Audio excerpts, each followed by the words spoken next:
चुड़ैल बहू इंसान ससुराल का अनोखा प्यार। भाभी देखो, हम आपके लिए शॉपिंग करके आए हैं। हाँ बहू, हम तेरे लिए सुंदर बनारसी साड़ी लेकर आए हैं। अरे माँ जी, ये बनारसी साड़ी तो बहुत खूबसूरत लग रही है। सच में इसमें तो मेरी पत्नी बहुत प्यारी लगेगी। आखिर यहाँ पर सब क्या चल रहा है? एक चुड़ैल जो अपनी इंसानी ससुराल में है, और ये इंसान इस भयानक चुड़ैल को देखकर भयभीत क्यों नहीं हो रहे हैं? ससुराल के प्रति बहू का ये कैसा अनोखा प्यार है जो अपनी दुनिया को छोड़कर इंसानी दुनिया में रह रही है? इन सभी चीजों को जानने के लिए कहानी में थोड़ा पीछे चलते हैं। हे भगवान, ये सब क्या हो रहा है? पहले मेरे पति गुजर गए और फिर दोनों बेटे, और अब ये तीसरा बेटा भी मर गया। अब खतरा मेरे छोटे बेटे मोहन पर मंडरा रहा है। माँ, फिर हमारे घर में ये सारी चीज क्यों हो रही है? माँ जी, हमें किसी तांत्रिक से मिलना चाहिए, वही कुछ बता पाएंगे। भाभी, पर तांत्रिक तो शैतानी क्रियाक्रम करवाते हैं। निधि, हमारे घर में भी तो शैतानी क्रियाएं ही हो रही हैं। पहले ससुर जी का जाना, फिर तीनों जेठ जी का मर जाना। अब क्या मैं अपने पति के मरने का इंतजार करूं? नहीं नहीं बहू, हम तांत्रिक को ही बुलाएंगे। अगले दिन तांत्रिक जाकर आशा के घर में पूजा करते हैं। आशा जी, आपके परिवार के ऊपर एक भयानक वंश श्राप लगा हुआ है, और ये श्राप आपकी 7 पीढ़ियों को बर्बाद कर देगा। आखिरी मौत इस घर में अब आपके छोटे बेटे की है। नहीं, इसका कोई तो उपाय होगा। इस कुल का नाश होने से तभी रुकेगा जब इस घर की कोई स्त्री अपने प्राण त्याग कर इस घर की रक्षा करेगी, और जिस दिन उस स्त्री को किसी गैर इंसान ने देख लिया तो उसी दिन उसकी शक्तियां समाप्त हो जाएंगी। मैं तैयार हूँ प्राण त्यागने को। नहीं शिल्पा, नहीं। मोहन जी, मैं अपने ससुराल वालों से बहुत प्यार करती हूँ, जिसके लिए मैं मरने के लिए भी तैयार हूँ। मैं ये जहरीला विष देकर जा रहा हूँ। अगर आपकी बहू ने इसे पिया तो वो एक शैतानी चुड़ैल बनकर आपके घर की रक्षा करेगी। अब तांत्रिक के वहां से जाने के बाद शिल्पा विष की बोतल लेकर, भाभी अगर आपको कुछ हो गया तो? ये सब करना जरूरी है क्या? माँ, मेरी पत्नी की जान चली गई तो? बहू, मैं जानती हूँ तू अपने ससुराल वालों से बहुत प्यार करती है, पर ये सही नहीं है। आशा इतना कहती ही है कि इतने में शिल्पा विष को एक ही सांस में गटक जाती है, और कुछ ही देर में उसे खून की उल्टी होती है और वो वहीं अपने प्राण त्याग देती है। जिसके बाद आशा एक भयानक चुड़ैल बन जाती है और उसका मरा शरीर वहीं पड़ा होता है। भाभी, शिल्पा, तुमने ये क्या कर लिया अपने साथ? तुम्हारा शरीर मर गया। आप लोग घबराएं मत। अब ये शैतानी शरीर अपने पुराने शरीर में जाकर अपने ससुराल वालों की रक्षा करेगी। इतना कहकर शिल्पा का वो भयानक शरीर मृतक शरीर के अंदर समा जाता है। बहू, आज से तू बाहर इंसानी रूप में और घर में अपने चुड़ैल रूप में ही रहेगी। ठीक है माँ जी। अब रात को मोहन अपने कमरे में सो रहा होता है, जहाँ उसकी चुड़ैल पत्नी। मोहन जी, मुझे भूख लगी है, वो भी मांस खाने की भूख। क्या? इस वक्त तुम्हें गोश्त खाना है? मैं कहाँ से लाकर दूं तुम्हें ये सब? अगर मैं बाहर जा पाती तो मैं खुद ही जानवरों को मार कर खा लेती, पर मैं बाहर नहीं जा सकती। ठीक है, रुको, मैं तुम्हारे लिए कुछ लाता हूँ। अब आधी रात को मोहन टॉर्च लेकर जंगल में जाता है और वहां से जंगली चूहा जंगली बिल्लियां पकड़ कर लाता है, जिसे उसकी चुड़ैल पत्नी बेरहमी से मारकर खा जाती है। अब जाकर जान में जान आई। आप इसी तरह से मेरे लिए कुत्ते, बिल्ली, चूहा, छिपकली जैसे जानवरों का मांस रोज ला दीजिएगा। ठीक है, चलो अब आराम कर लो। इसी तरह अगले दिन शिल्पा घर में अपने शैतानी रूप में घर में झाड़ू लगा रही होती है कि तभी पड़ोस की विमला वहां आ धमकती है। अरे आशा, कहाँ है तू? अरे ये किसकी आवाज है? कौन है यहाँ?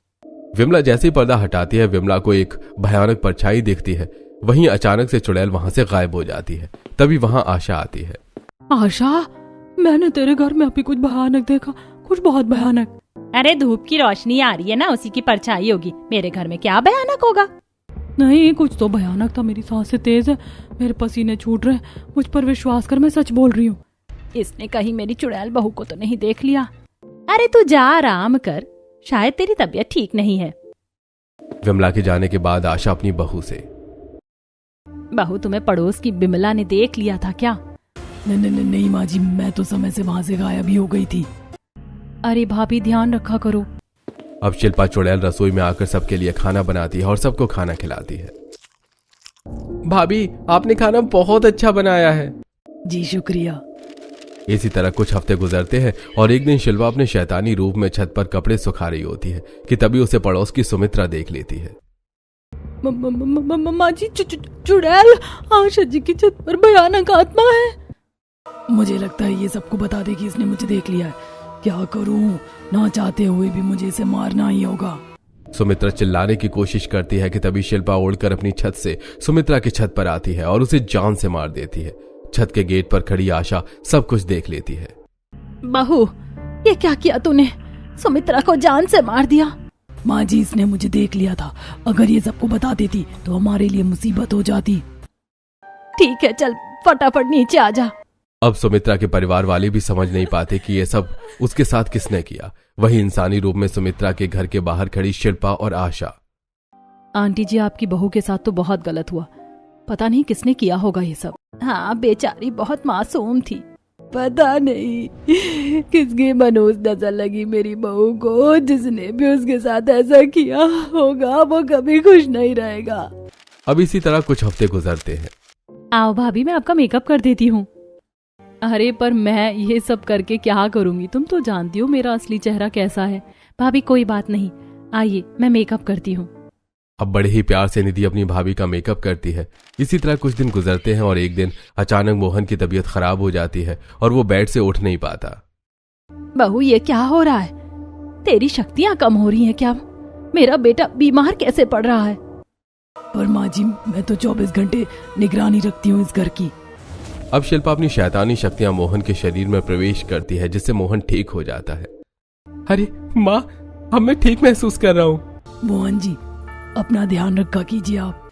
इस तरह कुछ महीने गुजरते हैं। शिल्पा अपनी इंसानी ससुराल में बहुत खुश होती है।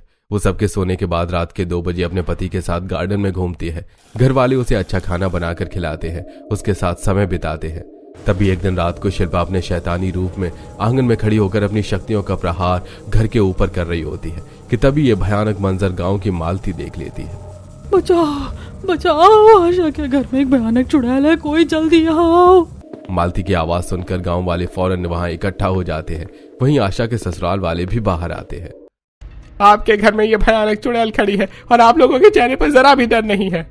अरे मैं कहती हूँ जल्द से जल्द पंडित को बुलाओ, वरना ये भयानक चुड़ैल हम सबको मार डालेगी। सुमित्रा को भी इसी ने मारा होगा। नहीं, रुक जाइए, किसी पंडित को मत बुलाइए। मैं आप लोगों का कुछ नहीं बिगाड़ूंगी। ये मेरी बहू है जो मरकर हमारे घर की रक्षा कर रही है। हमारे घर में एक भयानक वंश का श्राप लगा है। अरे भयानक चुड़ैल का प्यार तो बड़ा अनोखा है।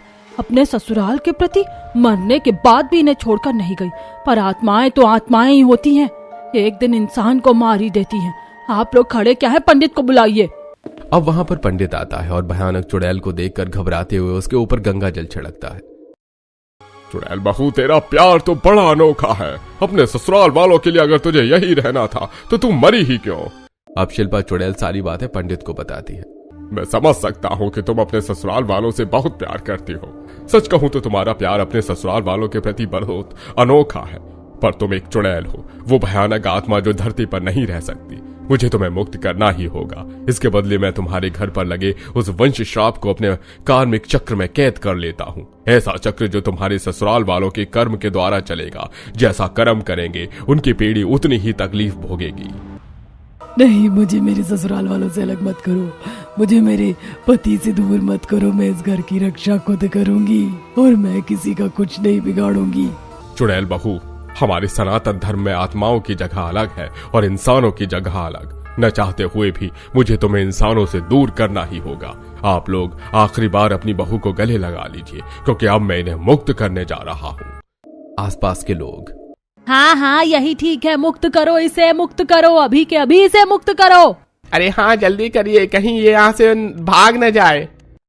अब ससुराल वाले अपनी बहू को पकड़कर बिलक बिलक कर रोने लगते हैं। दीदी, शिवा, मोहन जी, माँ जी, मैं आप लोगों के बिना अधूरी हूँ। भाभी, हम भी आपके बिना नहीं रह पाएंगे। इसी तरह पंडित उस भयानक चुड़ैल को वहां से मुक्त कर देता है और घर को बाहर से कार्मिक चक्र में कैद कर लेता है। इसके बाद गांव वाले तो चैन की सांस लेते हैं, लेकिन वहीं शिल्पा के ससुराल वाले अब कभी पहले जितना खुश नहीं रह पाते।